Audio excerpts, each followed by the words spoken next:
algunos aspectos importantes de manera general para entender los circuitos eléctricos. La primera instancia, que la vida que actualmente nosotros tenemos, depende obviamente, sobre todo en la vida tecnológica como tal, y la vemos, depende mucho de los componentes eléctricos y electrónicos que se dan en casi muchas aplicaciones, televisores, casi todos los componentes necesitamos de un hardware que está obviamente actualizado con un software que podamos tener por ahí. Eso es importante porque en todas las áreas de conocimiento básicamente hay influencia actualmente.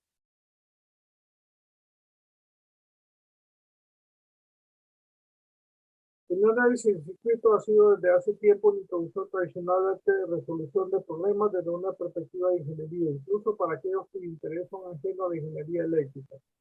Esto tiene muchas razones, pero una de las mayores es que en el mundo actual es extremadamente improbable que cualquier ingeniero encuentre un sistema que no incluya de alguna manera de circuitos eléctricos. Más que el circuito eléctrico, vamos a expandir ese concepto y vamos a decir hardware, ¿no?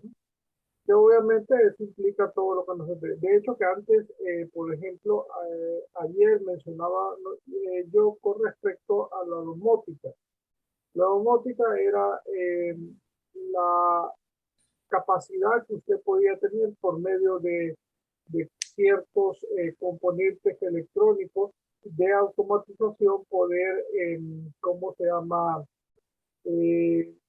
Hacer un poco autónomas ciertas cosas que hiciéramos en nuestras casas, ¿no? Pero ahora ya eso era extremadamente caro, pero ahora con ciertos elementos que son relativamente pequeños, ciertos sensores, se pueden apagar luces, se pueden encender computadoras, pueden hacer bastante de estas cosas.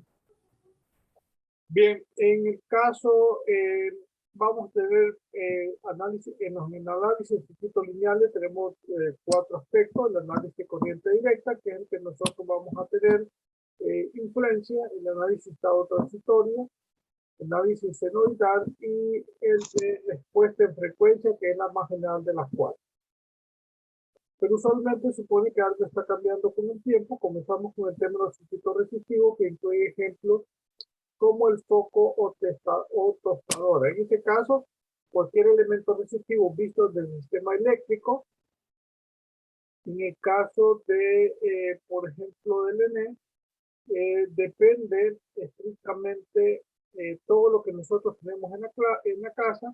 Entonces, eso se puede ver estrictamente como un resistor, ¿no? Algunos tienen componentes que no necesariamente son resistores, pero desde el punto de vista del sistema eléctrico todos consumimos energía, por lo tanto son resistores absolutamente todos, no solo los focos, una tostadora, un microondas, la estufa, calentador de agua, aires acondicionados, televisores, computadoras, etcétera, etcétera. Ellos nos brindan una oportunidad perfecta para aprender varias técnicas muy poderosas en análisis de circuito eléctrico o de ingeniería, en análisis nodal, análisis de mallas, superposición, la transformación de fuentes, teorema de Thevenin-Norton, teorema de Norton, que es lo mismo, y obviamente varios métodos para simplificar las redes de componentes conectados en serie y paralelo. Eso es desde el capítulo 1 hasta el capítulo 5, básicamente. Y vamos a ir viendo en el transcurso de la clase. La única característica rescatable de los circuitos reactivos es que no tienen dependencia del tiempo, por lo tanto el análisis es el mismo y no cambia. Los estudiantes familiarizados con el estudio de otros temas de ingeniería como flujo de fluido, los sistemas de suspensión de automóvil, diseño de puentes, la administración de la cadena de suministro, el control de procesos, reconocerán la forma general de muchas de las ecuaciones de que desarrollamos para describir el comportamiento de varios circuitos. Solo necesitamos aprender la forma de producir las variables relevantes, sustituir tensión por fuerza, carga por distancia, resistencia por coeficiente de fricción, a fin de determinar lo que ya sabemos para resolver un nuevo tipo de problema. Con mucha frecuencia, si tenemos bastante experiencia en la resolución de problemas similares relacionados, la intuición puede ser una herramienta poderosa. Bien, los ingenieros adquieren una comprensión básica de los principios científicos, los combinan con el conocimiento empírico, a menudo expresado en términos matemáticos. Con gran creatividad llegan a la solución de un problema determinado. Aquí, obviamente, más que lo empírico, nos ayuda, obviamente, el parámetro de conocimiento científico, pero esto, obviamente, visto desde el punto de vista de investigación. En este caso, ustedes tienen una gran responsabilidad con respecto a su carrera. Posiblemente, en apariencia, todo lo manejan la parte de cómo se llama, del sistema, pero y normalmente la gente cree que estrictamente solo son programadores o cuestiones de red, pero en general por el tipo de conocimiento y los tipos de desarrollo que ustedes pueden tener en cualquier materia, implica que ustedes van a desarrollar en algún momento cierta expertise en algunas materias, ¿no? Algunos se van a ir por la parte administrativa, otros estrictamente por la parte técnica y así sucesivamente, ¿no? Esa variedad, pero implica también que ustedes deben ser capaces siempre de investigar, y esa es la parte científica, es importante, porque al final, con el conocimiento algorítmico, ustedes deben ser capaces de glosar cualquier problema en todas sus partes para cumplir entonces con las especificaciones. Eso, si no cumple con las especificaciones, entonces obviamente ya están cometiendo el primer error en el análisis de los problemas o de dar solución a los problemas, ¿no?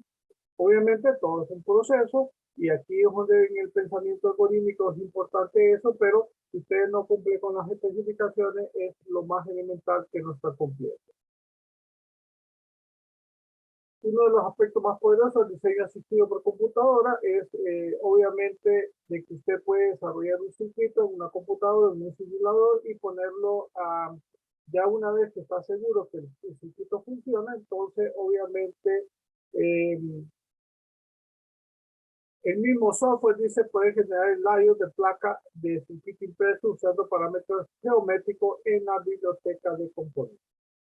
Pero obviamente eso es para conocer. Aquí tenemos un circuito, perdón, un simulador.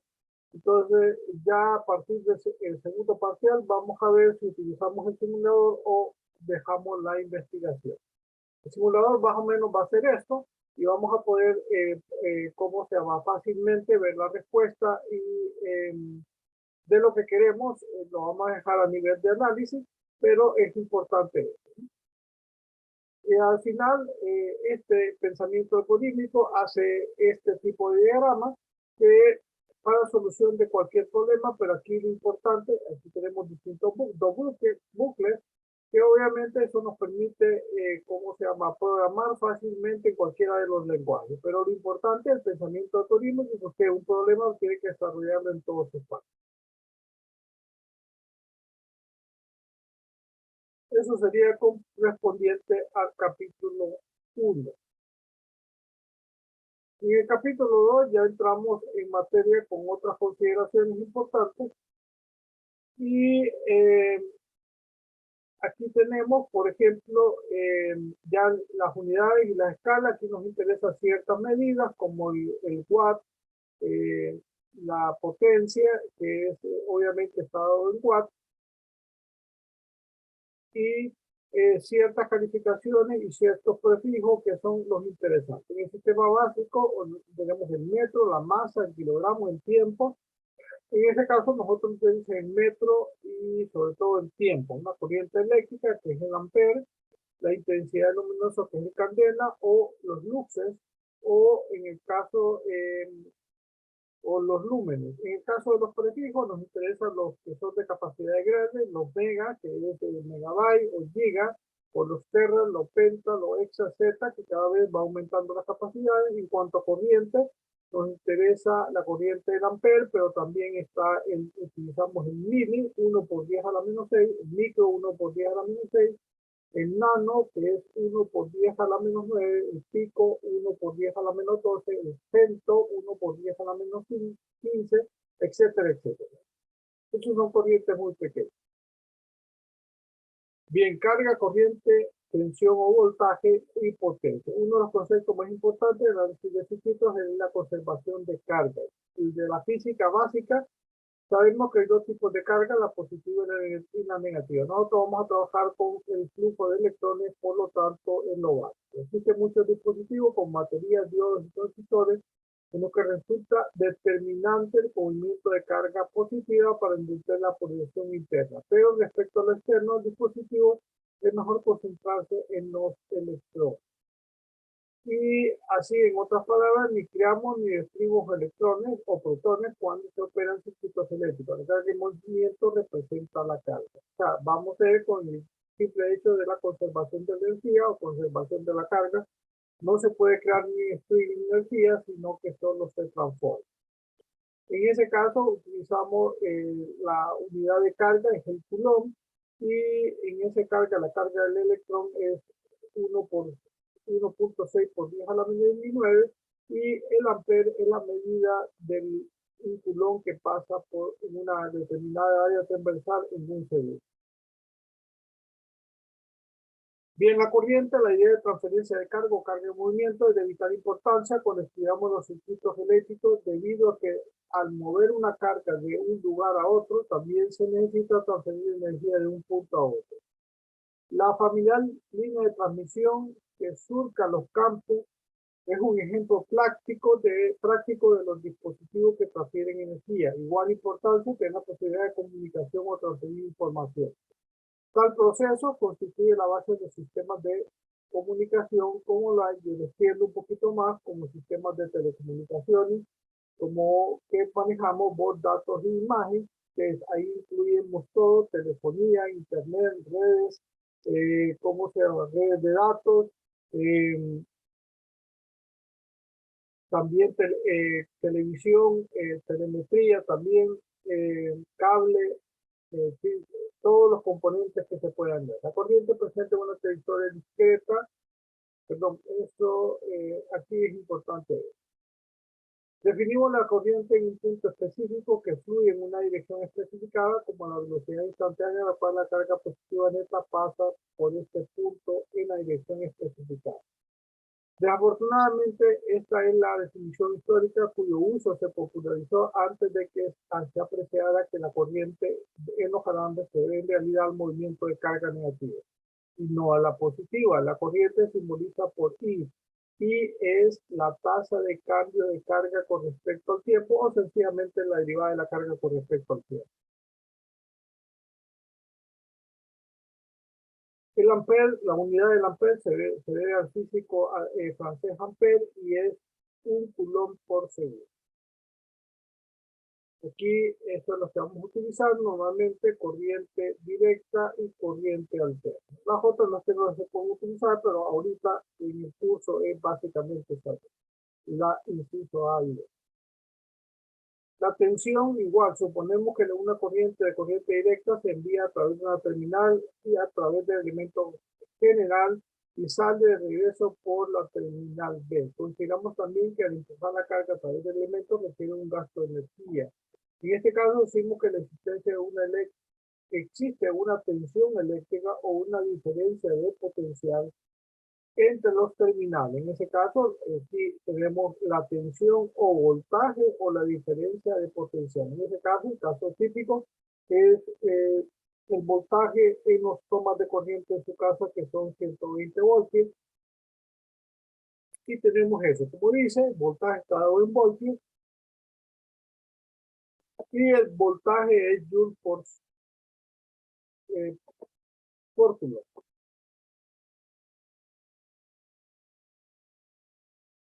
Puede existir una tensión entre un par de terminales eléctricas sin importar si fluye o no corriente. En este caso típico de nuestras casas, los tomas de corriente, tenemos latente 120 voltios, hasta que no conectamos el aparato no fluye la corriente. Está latente el voltaje y así lo tenemos de esa manera. De acuerdo con el principio de conservación de energía, la energía que se gasta al forzar la carga y desplazarse a través del elemento debe aparecer en algún otro lado. Cuando más adelante se analicen los elementos del circuito específico, veremos si esta energía se almacena en alguna forma de tal manera que sea disponible con facilidad como energía eléctrica, y si se transforma de modo irreversible en calor. Obviamente esto es importante, en este caso, este ejemplo, el ejemplo típico que vamos a utilizar o la nomenclatura normal va a ser eso, menos más y 5 voltios en esta caso. También el B se puede utilizar, el normal es el inciso C. La potencia la definimos como un joule de energía se gasta en transferir un coulomb de carga a través de un dispositivo en un segundo y la tasa de transferencia de energía es un watt. La potencia debe ser proporcional al número de coulomb transferidos por segundo corriente y a la energía necesaria para transferir un coulomb a través del elemento tensión. De tal manera que la potencia es el voltaje por la corriente. Está dada en watt. La potencia negativa absorbida es equivalente a la potencia positiva entregada. Eso es importante, la conservación de la potencia, o sea que la sumatoria de potencia tiene que ser igual a cero. De eso sale eso.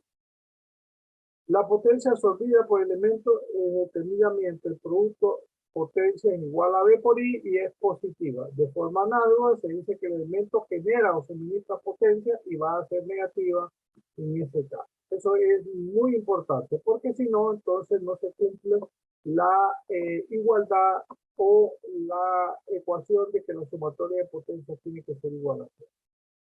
En este caso, la potencia es 2 voltios por 3 amperios, menos 2 voltios por menos 3 amperios, 4 voltios, y aquí nos da 6 watts en otros casos. El otro 4 voltios por menos 5 amperios es menos 20 watts. Eso significa que la potencia absorbida es negativa, significa que el elemento está suministrado 20 watts, o sea, es una fuente de energía, que puede ser de corriente o de voltaje. Todos los elementos del circuito simple que se consideran se clasifican de acuerdo con la relación entre la corriente a través del elemento y la tensión en los extremos del mismo elemento. Por ejemplo, si la tensión en los extremos del elemento es linealmente proporcional a la corriente, a través de él, el elemento se le denomina un resistor. Otro tipo de elementos de circuito simple tienen tensiones determinadas proporcionales a la derivada de la corriente con respecto al tiempo. Eso estamos hablando de un inductor. Y a la integral de la corriente con respecto al tiempo del capacitor.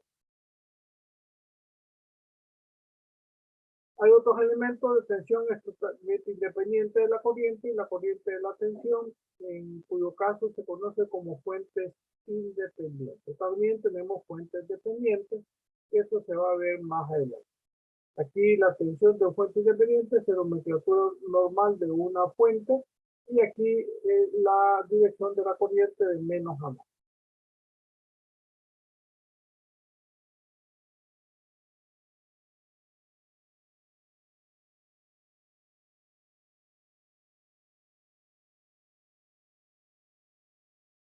Bien, aquí hay los signos que es importante verlo. Aquí tenemos una fuente de 10 voltios. Esta es una batería, normalmente el símbolo, o sencillamente una fuente de voltaje. Y aquí una fuente alterna, igual que la que está abajo, 10 seno de 377 T. Eso nos da los parámetros a manejar. A la derecha tenemos lo mismo, una fuente de voltaje, la batería y una fuente alterna. Esto es una fuente de corriente independiente.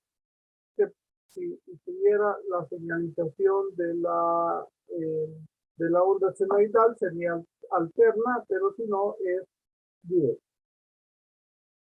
La fuente dependiente, obviamente tenemos varios tipos dependientes.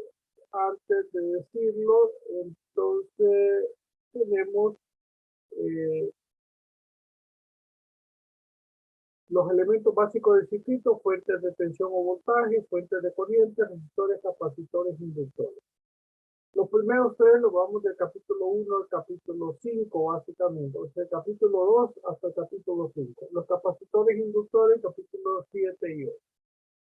Bien, el valor de una fuente dependiente depende del voltaje o la corriente de otra forma. Existen 4 clases de fuentes dependientes. Esos son de voltaje controlada por voltaje,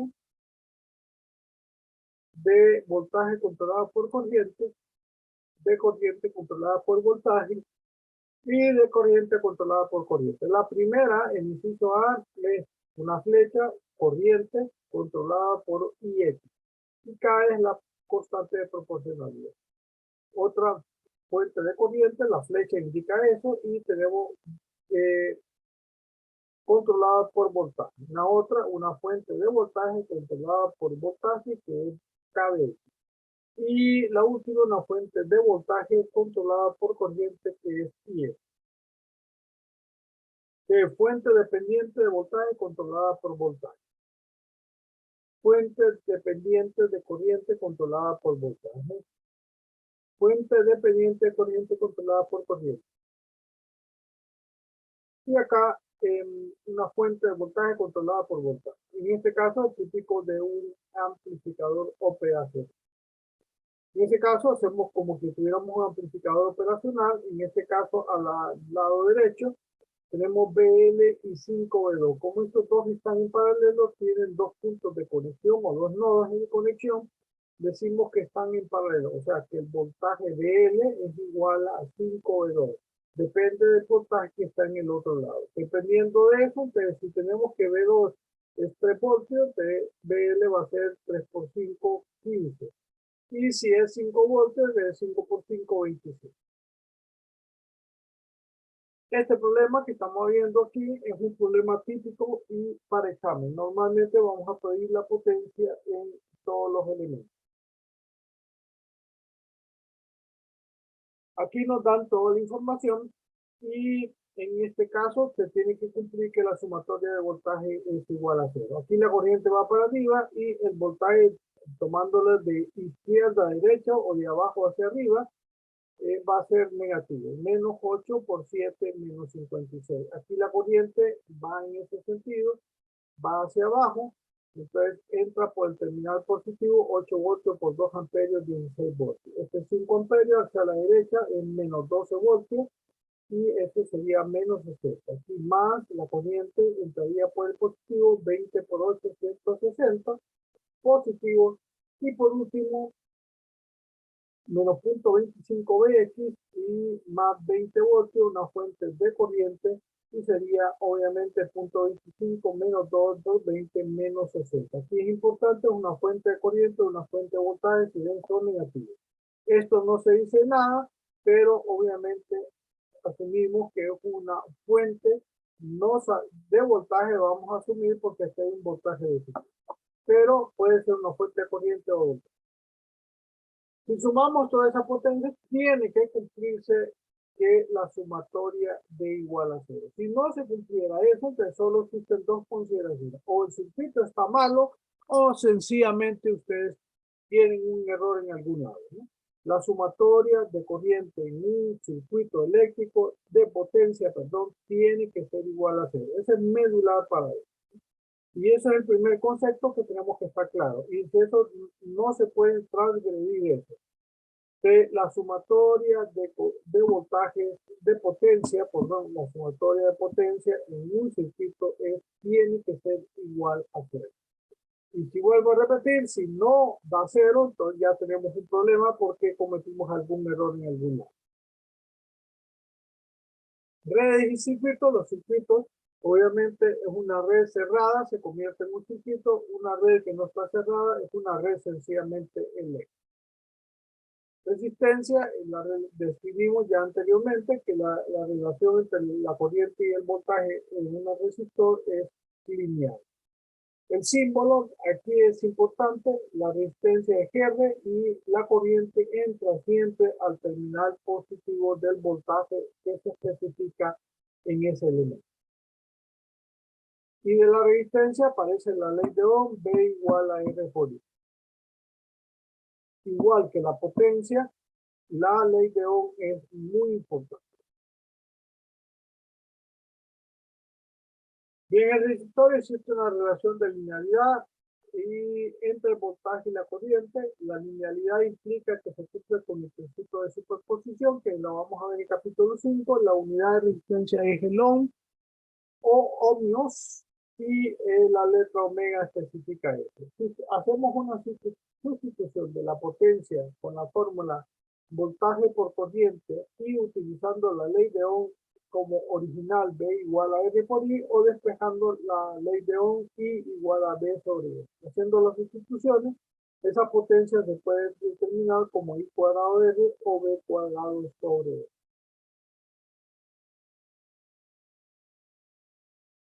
El calibre del alambre, la resistencia determina por la resistencia inherente en el material, que se ve esa letra Rho o resistividad y la geometría del dispositivo. En este caso, la resistencia es Rho, L sobre A, L es la longitud, A es el área transversal y O es la característica de cómo se convierte el material ante el flujo de electrones. En ese caso, hay tablas para eso, en este caso el cobre, a 20 grados centígrados, es importante. Algunos calibres de cable, del cable 16 hacia arriba se usa para fines electrónicos, pero si vemos la sección transversal es pequeña, pero la resistencia por cada 1000 pies es grande. Si vamos al revés, del número 14 hacia abajo, vuelvo a repetir, 16 hacia arriba para fines electrónicos, del 14 hacia abajo, 12, 10, 8, 6, etcétera, etcétera, hacia abajo para fines de instalación eléctrica. El mínimo cable que se puede tener en instalación eléctrica es el número 14. Especificando eso, viendo las áreas transversales de la resistencia, si ven el área transversal del cable número 6, es 13.6, es bien grande, pero la resistencia es bien pequeña. A medida que la sección transversal va siendo más grande, o sea, cable más grueso, entonces la resistencia va disminuyendo a 20 grados. Por lo tanto, si fuera más grados, tendríamos que tomar en consideración esa temperatura que afecta la resistencia. La conductancia es el recíproco de la resistencia, pero aquí lo importante es eso, que la conductancia o la potencia en función de la conductancia sería B cuadrado por G y I cuadrado sobre G. Ejemplos típicos, dice que tenemos un resistor y una fuente de voltaje, como los dos elementos están paralelos, el voltaje de la fuente es exactamente el voltaje de la resistencia. Despejando para la corriente, I igual a 5 voltios sobre 100 ohmios, este es 0.05 amperios o 50 por 10 a la menos 3 amperios o 50 miliamperios. La potencia sería B cuadrado sobre R o I cuadrado de R. Depende de qué lo que utilizamos. Si utilizamos el B cuadrado, sería 5 al cuadrado sobre 100 igual a 0.25 watts o 250 miliamperios. Lo podemos hacer con la otra fórmula, utilizando ya el resultado de los 50 miliamperios acá al inicio. Aquí hay que tener cuidado porque esto, vuelvo a repetir, la operación elemental de potencia sería con S cuadrado en la corriente. En este caso, 50 miliamperios al cuadrado. Aquí es importante que el miliamperio, recordar, es 1 por 10 a la menos 3. Elevado al cuadrado sería 1 por 10 a la menos 6. 50 por 1 por 10 menos 6 por 100 nos da 250 miliamperios. Bien, otro ejemplo, aquí en vez de darnos una resistencia, nos da la potencia en el resistor y el voltaje. Y no tenemos corriente y por lo tanto no tenemos la resistencia, que son los elementos que nos piden. Y entonces tendríamos potencia igual a B por I, allá la corriente sería la potencia sobre el voltaje. 50 watts, perdón, sobre 110 voltios nos da 454 miliamperios. Y queremos hallar la resistencia, B igual a B cuadrado sobre R, despejamos para R, B cuadrado sobre P, 110 al cuadrado sobre 50 nos da 242 ohms. Pregunta, jóvenes.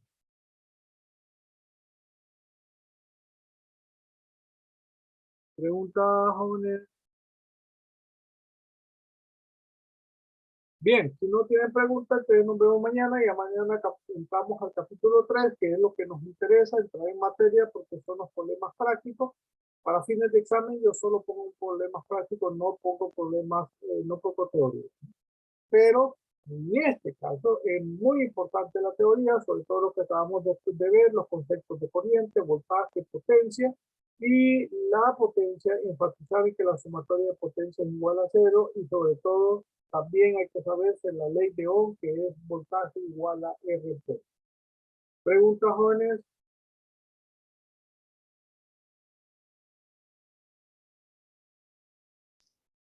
O no pasa. Por ahora no, ingeniero. Eh, Buenas noches, ingeniero. Fíjese que a mí no me sale el aula en el campo virtual, no estoy seguro si es un error mío o los demás tampoco pueden acceder. Eh, Perdón, no entendí esa última pregunta. ¿Cómo que no le sale el aula en mm, no entendí esa. Vuelvo a repetir la pregunta, perdón. O sea, es que la presentación que usted dio no sale en el campo virtual. Ah, perdón, es que todavía no está subido. Hasta mañana la voy a subir las presentaciones y todo, ¿ok? Ah, ok, muchas gracias. Más bien, perdón, más bien. Y obviamente ya voy a empezar a subir todo. Y no pasamos lista hoy, hasta mañana vamos a pasar lista, ¿no? ¿Cómo se llama? Es importante lo del campo virtual, como decía, entonces la situación va a ser esa, voy a subir la programación didáctica, los libros, la presentación de inicio, y ya después en cada parcial voy subiendo, ya van a estar subidas las presentaciones, lo que estas presentaciones las voy a subir. Igual voy a subir las presentaciones de las grabaciones de las sesiones de Zoom. Y en el caso, voy trabajando de manera alterna. Siempre dejo grabado del periodo pasado algunas sesiones de Zoom. A medida que voy, ¿cómo se llama? Cambiando por la nueva versión de actual, entonces las diferencias son relativamente mínimas o hay algunos cambios tal vez en explicación, pero al final es básicamente lo mismo. Eh, entonces sí, queda grabado lo del periodo pasado, pero al mismo tiempo voy grabando lo nuevo. Al hacer eso, entonces ya, ¿cómo se llama? Ustedes no necesariamente pueden entrar a clase o ver las sesiones del Zoom del trimestre pasado, ya las pueden ir viendo, eso va a estar subido a la plataforma completa porque lo que hago es hacer una copia completa y así entonces no hay excusa para no empezar a trabajar, no empezar a ver o adelantarse incluso a ver las cosas, ¿no? Igual van a estar todas las presentaciones de cada parcial, ya las van a estar subidas. Entonces, en algún caso que haya alguna modificación, normalmente entonces hago la sustitución, pero normalmente yo voy a dejar todo ahí, ¿no? Para que ustedes puedan tener acceso a él. Preguntas hoy. Si no tienen preguntas, entonces nos vemos mañana.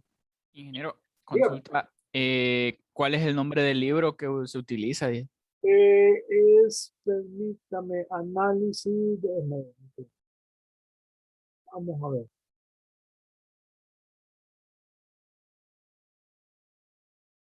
Lo voy a poner en la pantalla también para que lo vean.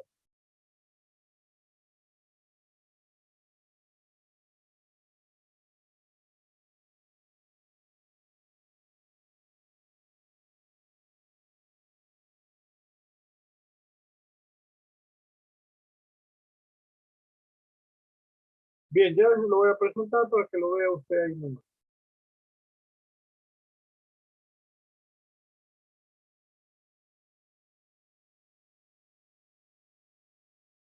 Bien, este es el circuito, perdón, el texto es análisis del circuito de ingeniería de William Hyde y Jack Campbell. Igual también voy a subir a la plataforma las dos versiones, la séptima y la octava. En ese caso, es importante ¿cómo se llama? Si existiera alguna otra versión, busquen ustedes que son turbios para meterse a internet y bajar cosas, entonces vea a ver si pueden hacer eso. Eh, el grupo de WhatsApp, ármenlo ustedes y me avisan ahí cualquier cosa para, ustedes lo arman para más facilidad, sobre todo para que se pongan de acuerdo, sobre todo para fines de clase. A mí me mandan correo, no hay ningún problema, entonces ahí miremos más adelante. ¿Ok?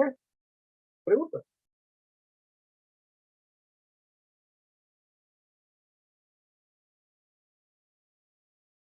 Cheque, joven.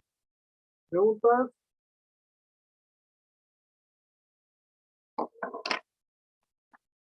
Si no tienen preguntas, entonces nos vemos mañana, joven. Mañana vuelvo a repetir, empezamos con el capítulo 6. Vamos a ver.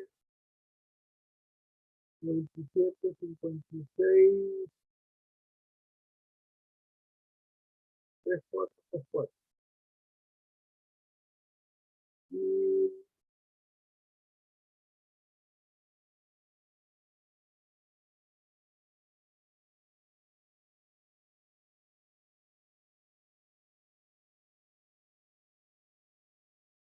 bien, jóvenes. ¿Preguntas? Y si no, buenas noches, nos vemos mañana. Un placer, jóvenes. Entonces,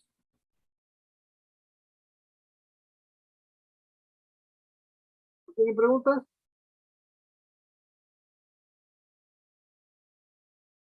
Bien, jóvenes. Buenas noches, jóvenes. Cuídense.